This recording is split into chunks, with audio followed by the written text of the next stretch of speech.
Hey, my name is Marwan Bambly. I'm an industrial designer and I'm gonna be your teacher in this course. I've been sketching ever since I was old enough to hold a pen, and this is a passion of mine that I really love to share with other people. So what is this course all about? Well, first of all, it's about perspective sketching. Now, if you look up perspective sketching tutorials in any book or on YouTube or something like that, you're gonna find the same basic type of sketching. You put up the 2-point perspective, you draw all the lines, so you make a grid system, and then you start to design your product or whatever it is you're sketching.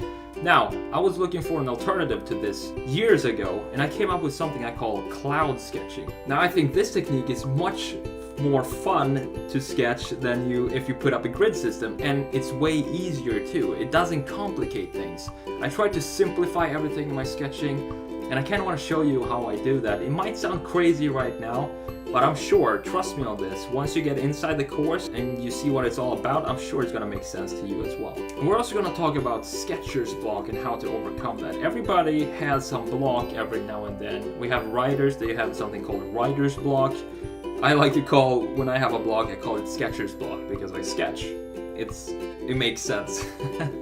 We're gonna talk about how to overcome sketcher's block and how to get the creativity back with some exercises that always work for me, especially in the morning, sometimes even before I had my first cup of coffee, which is amazing. So we're gonna talk about that inside the course, and I hope to see you there. And thank you so much for checking out this video.